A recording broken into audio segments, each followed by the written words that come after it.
ચાલો મિત્રો જોઈએ એક લઘુ વાર્તા. વાર્તાનું શીર્ષક છે પોતાનો અવાજ. સુંદરવન નામનું જંગલ. આ જંગલમાં લોકશાહી ચાલે, એટલે કે પ્રાણીઓ વડે પ્રાણીઓ માટે ચાલતું રાજ. હવે આ જંગલમાં સત્તા પલટનો સમય આવ્યો. અહીં નવાઈની વાત એ હતી કે સત્તા પ્રેમીઓને રાજા નહોતું બનવું.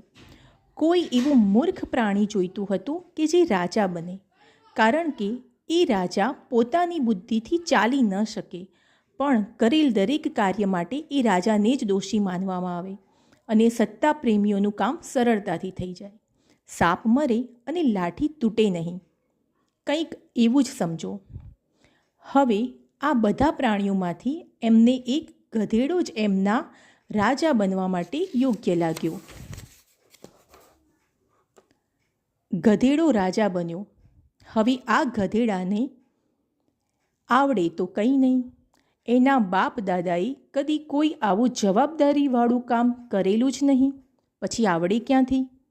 ગધેડો તો રાજા બન્યો અને દરેક જગ્યાએ જાય ત્યાં એક જ વાત દરેક પ્રાણીઓને શીખવાડે કે આજ પછી ખબરદાર કોઈએ પોતાના અવાજમાં કંઈક બોલ્યા છો તો દરેકે મારી જેમ જ હોંચી કરવાનું છે.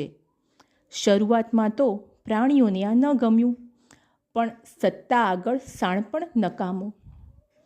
જે પ્રાણી વિરોધ કરે તેને જંગલના કાયદાનો ભંગ કર્યો છે, તે તું જંગલદ્રોહી છે, તું આ સુંદરવન પ્રત્યે વેરભાવ રાખે છે, તને આની સજા કરવામાં આવશે. બધા જ પ્રાણીઓ ડરી ગયા. બધા એક જ અવાજે હોંચી કરવા માંડ્યા. બધા પ્રાણીઓ પોતાનો મૂળ અવાજ સાવ ભૂલી ગયા.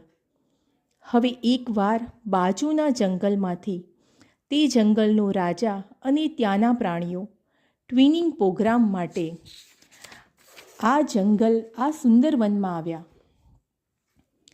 અહીં આવીને તેમને ખૂબ જ આશ્ચર્ય થયું. આ તે કેવું જંગલ!